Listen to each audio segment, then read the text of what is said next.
Magandang umaga, kumusta po? Narito po ulit ang update natin para sa lagay ng ating panahon ngayong umaga po ng Sabado, August 31, 2024. Na kung saan sa ngayon ay patuloy pa rin po natin na minomonitor ang LPA na nandito na nga po sa loob ng ating area of responsibility about 792 km east of Surigao del Sur at mataas ang posibilidad na maging bagyo po yan between 2 to 3 days at tatawagin po sa local name na bagyong Enteng na posibleng lalapit dito po sa ating kalupaan bukas ay posibleng nandyan na sa silangan ng Visayas. Pero posibleng liliko po yan pero patuloy lamang po natin nababantayan dahil marami pa po ang posibleng pagbabago lalo na at nandyan pa rin sa karagatan kumikilos pa west, northwestward na magpapalakas ulit ng habagat. At sa ating long range forecast, maliban sa potensyal na bagyong Enteng ay may namamataan din dito na kasunod na banta dito sa ating bansa lalo na po sa susunod na buwan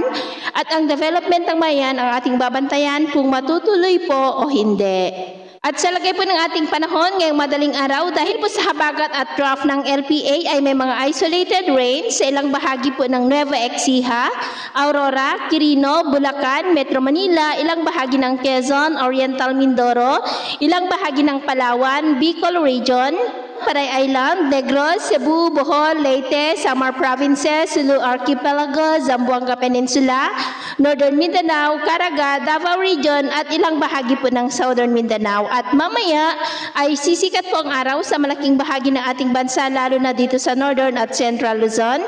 Pero may tsansa pa rin ng maulap na kalangitan with isolated rains dyan po sa may Aurora, Quezon, Laguna, Batangas, Marinduque, Romblon, San Jose sa may Mindoro, Palawan, Aklan, Antique, ilang bahagi ng Dumaguete, Southern Negros, ilang bahagi ng Bohol, Southern Samar, Sulu Archipelago, Zamboanga Peninsula, ilang bahagi po ng Caraga, Davao Region, Sorsogon at ilang bahagi pa po ng Calabarzon. At mamayang hapon, mas maraming lugar na ang makakaranas, mas maulap na kalangitan with isolated light to heavy rains. Kaya kung lalabas tayo sa ating mga tahanan, ay ugaliin lamang po natin lagi ang magdala ng kahit anong panangga natin sa init ng araw at proteksyon na rin po sa mga biglaang buhos ng ulan. At sa atin naman pong mga baybayin, wala naman po tayong nakataas na namang gale warning signals, pero bayong pag-iingat lamang po kung papalaot tayo para po mas makaiwas sa mga sakunang pangkaragatan. So ito po ang latest update natin